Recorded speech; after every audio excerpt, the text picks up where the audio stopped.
Good morning student. How are you all. आशा करता हूँ आप सभी अच्छे होंगे। चलिए, आज आपका कंप्यूटर का जो फर्स्ट यूनिट है उसका थर्ड चैप्टर हम स्टार्ट करते हैं, जो कि इस यूनिट का लास्ट चैप्टर है। काफ़ी इम्पोर्टेंट है। ये जो चैप्टर है नेटवर्किंग और इंटरनेट से रिलेटेड है। तो आज चैप्टर से संबंधित हम कुछ जानकारी लेते हैं। ठीक है, चलो। नाउ, चैप्टर का नाम है कंप्यूटर नेटवर्क एंड इंटरनेट। ठीक है, तो सबसे पहले हमें ये समझना है कि कंप्यूटर नेटवर्क क्या होता है। जैसा कि इसमें लिखा है, कम दो या दो से अधिक परस्पर जुड़े हुए कंप्यूटर या अन्य डिजिटल युक्तियों और उन्हें जोड़ने वाली व्यवस्था को कंप्यूटर नेटवर्क कहते हैं। यानी जहाँ भी दो या दो से अधिक कंप्यूटर आपस में जुड़े होंगे या कोई भी ऐसा युक्ति होगी जो आपस में जुड़ी हुई होंगी, उसको हम बोलेंगे कंप्यूटर नेटवर्क। नेटवर्क यानी जुड़ना, आपसी समूह में जुड़ना कई सारी चीज़ों का। ठीक है, अब उसमें कई सारे उपादान हो सकते हैं, यानी माध्यम हो सकते हैं, जैसे तार, हब, स्विच, राउटर। ये सब उपकरण है इसको जोड़ने के में जो उपयोग आते हैं। इनको हम आगे पढ़ेंगे।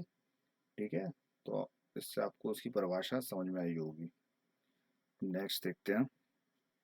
Now, elements of computer network, यानी कंप्यूटर नेटवर्क के विभिन्न तत्व। कौन कौन से एलिमेंट्स इसमें होते हैं। ठीक है, सबसे पहले होता है नोड। कई सारे होते हैं बेसिकली, पर मैंने कुछ सेलेक्टेड लिए हैं। जब मैं आपको नोट्स दूंगा आपको उसमें सब मिलेंगे। सबसे पहले नोड को समझते हैं। नोड क्या होता है, देखो, किसी कंप्यूटर नेटवर्क में सर्वर के अतिरिक्त अन्य जितने भी कंप्यूटर जुड़े होते हैं उन्हें क्या कहा जाता है, नोड। इन नोडों को उपयोगकर्ता कार्य करते हैं। नोड बेसिकली क्या होते हैं, जो यूजर के कंप्यूटर होते हैं, होम कंप्यूटर होते हैं, जैसे जो तुम कंप्यूटर चला रहे हो या यूज करते हो उसको हम बोलते हैं नोड। ठीक है, इसमें एक वर्ड जोड़ा है सर्वर, इसको भी हम आगे पढ़ेंगे। सर्वर बेसिकली होता है जो सर्विस प्रोवाइड कराता है, और नोड जो सर्विस यूज करता है। यानी जो तुम कंप्यूटर यूज कर रहे हो, चला रहे हो, उसको हम बोलते हैं नोड। ठीक है, next network cable. Network cable basically जो नेटवर्क को जोड़े वो केवल नेटवर्क केबल होती है। Next network operating system. जिस नेटवर्क ऑपरेटिंग सिस्टम सर्वर में लोड किया जाने वाला क्या होता है, एक सॉफ्टवेयर होता है, यानी जिससे सर्वर काम करे। ऐसा सॉफ्टवेयर जिससे सर्वर काम करे हमारा, उसको हम बोलते हैं नेटवर्क ऑपरेटिंग सिस्टम। नेक्स्ट है नेटवर्क कार्ड। ये एक तरीके से ईथरनेट का कार्ड होता है, हमने ईथरनेट पढ़ा था लास्ट चैप्टर में, जो कि प्रत्येक कंप्यूटर में लगाया जाता है कंप्यूटरों को आपस में जोड़ने के लिए। इसको एक नेटवर्क इंटरफेस कार्ड भी बोलते हैं। लैन के लिए बेसिकली काम होता है ये। नेक्स्ट है नेटवर्क प्रोटोकॉल। प्रोटोकॉल पता ही था, सेट ऑफ रूल्स यानी नियमों का समूह। यानी ऐसे नियम बनाए जाएं, ऐसी नीतियां बनाई जाएं जिससे नेटवर्कों का आपस में अच्छे से पालन करते हुए हम एक दूसरे को जोड़ पाएं, उसको बोलते हैं नेटवर्क प्रोटोकॉल। ठीक है, नेक्स्ट चलते हैं। मॉडेम। मॉडेम हमने पढ़ा था, आपको पता ही है। जैसे मॉडेम का फुल फॉर्म होता है मॉड्यूलेटर डिमोडुलेटर, यानी जो डिजिटल सिग्नल को एनालॉग में कन्वर्ट करे और एनालॉग को डिजिटल में, इसको बोलते हैं मॉडेम। नेक्स्ट है हब। हब क्या होता है बेसिकली, हब होता है एक सेंट्रलाइज कंप्यूटर, यानी एक मेन सेंट्रलाइज कंप्यूटर होगा जिसके इर्द गिर्द और कंप्यूटर जुड़े होंगे, जिससे उसे कई सारी सर्विसेज मिली होंगी, उसको बोलते हैं हम हब। नेक्स्ट है राउटर। राउटर क्या होता है बेसिकली, नाम से पता चल रहा होगा, राउटर यानी राउट।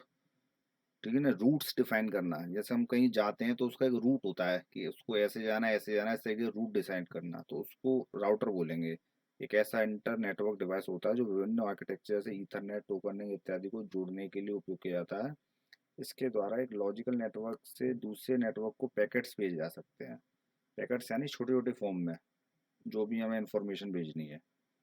ठीक है ना, इसका वो उन बड़े इंटर नेटवर्क में होता है जहाँ टीसीपी आईपी प्रोटोकॉल सूट का उपयोग किया जाता है, यानी जहाँ इस टाइप के प्रोटोकॉल यूज होते हैं वहाँ इसका उपयोग किया जाता है। नेक्स्ट है ब्रिज। नाम से पता लग रहा होगा, ब्रिज यानी जोड़ने वाली चीज कोई। जैसे ब्रिज यही तो करता है, एक जगह को दूसरी जगह से जोड़ता है, तो ये भी वही कार्य करता है। ब्रिज एक ऐसा नेटवर्किंग अवयव है जो नेटवर्क्स को विभाजित करता है। ब्रिज ओएसआई मॉडल की डाटा लिंक लेयर पर कार्य करता है। ओएसआई एक मॉडल है, ये आगे कभी हम पढ़ेंगे, अभी से मत दिमाग लगाना। बस इसका इतना मतलब समझिए कि मीडिया को जोड़ने के लिए किया जाता है, अलग अलग तरह की ब्रज सिग्नल को पुनः निर्मित करते हुए, परंतु किसी भी तरह का प्रोटोकॉल परिवर्तन नहीं करता। ये इसकी मूलभूत चीजें हैं समझने को। ठीक है, नेक्स्ट देखते हैं। Now, classification of network. Network का वर्गीकरण। इसमें बेसिकली दो आधार पे समझाया गया है, एक सर्वर नेटवर्क, एक peer to network, peer to peer network. तो सर्वर नेटवर्क समझते हैं हम क्या होता है। अब जो मैं जिसकी पहले बात कर रहा था, सर्वर नेटवर्क क्या होता है, बेसिकली सर्वर क्या है, सर्वर कोई नहीं कंप्यूटर प्रोग्राम या डिवाइस होता है एक, जो अन्य कंप्यूटरों को डेटा प्रदान करता है, यानी सर्विस प्रोवाइड कराता है। ये सिस्टम को स्थानीय क्षेत्रीय नेटवर्क, लैन या वैन डाटा प्रदान करने में सहायक होता है। सर्वर को हम नेटवर्क पर कंप्यूटर का एक हिस्सा भी मान सकते हैं, जो नेटवर्क रिसोर्स को मैनेज करता है। एक डेटा सर्वर में सर्वर प्रोग्राम चलाने के लिए फिजिकल कंप्यूटर को भी सर्वर के रूप में माना जा सकता है, यानी सर्वर कोई भी एक फिजिकल कंप्यूटर भी हो सकता है जहां से हमें सर्विसेज मिले नेटवर्क की, उसको हम बोलते हैं सर्वर। ठीक है। अब इसमें विभिन्न प्रकार के सर्वर होते हैं, सर्वर नेटवर्क मैंने कुछ ही नाम लिए हैं, तो बाकी आपको नोट्स में मिल जाएंगे। जैसे एक मेल सर्वर है जो ईमेलिंग के लिए काम करता है, जैसे ईमेल वगैरह भेजने हैं, रिसीव करने हैं, ठीक है ना, उसमें मेल सर्वर का काम होता है। Next file server, file server में फाइल से रिलेटेड जो भी काम होता है सर्वर पे, टेक्स्ट फाइल, मल्टीमीडिया, फोटोज को कैसे भेजना है, रिसीव करना है। नेक्स्ट है एफटीपी फाइल, एफटीपी का फुल फॉर्म होता है फाइल ट्रांसफर प्रोटोकॉल, जिसका अगर ऑनलाइन फाइल ट्रांसफर करना होता है, जैसे ऑनलाइन हमें कुछ भी भेजना करना है ब्राउजर के थ्रू, वहाँ पे एफटीपी का यूज होता है। तो ये इसके कुछ पार्ट्स हैं। इसका सेकंड पार्ट से peer to peer network. Peer to peer network का बेसिकली मतलब होता है आसपास में जुड़े हुए कंप्यूटर्स, इसको ऐसे हिंदी में समझ लो आप, यानी दो अथवा उससे अधिक ऐसे कंप्यूटर का नेटवर्क जो कम्युनिकेशन और डेटा शेयर करने के लिए एक ऐसे प्रोग्राम अथवा प्रोग्राम का इस्तेमाल करते हैं। प्रत्येक कंप्यूटर अथवा पीयर जिम्मेदारी के हिसाब से इसमें एक ऐसा समझा जाता है, और प्रत्येक उसी तरह काम करता है जैसे नेटवर्क में शामिल दूसरे कंप्यूटर क्लाइंट या सर्वर आर्किटेक्चर की तरह यहाँ काम करते हो। तो उसको मूलभूत चीज़ से आप ऐसे समझ लीजिए कि बहुत छोटे रूप में जहाँ अगर हमें काम करना हो, चार छः कंप्यूटर हो या दो या तीन कंप्यूटर हो, उन्हें आपस में कनेक्टिविटी करनी है, और बहुत बड़े नेटवर्क की ज़रूरत नहीं हो जहाँ इंटरनेट की ज़रूरत ना हो।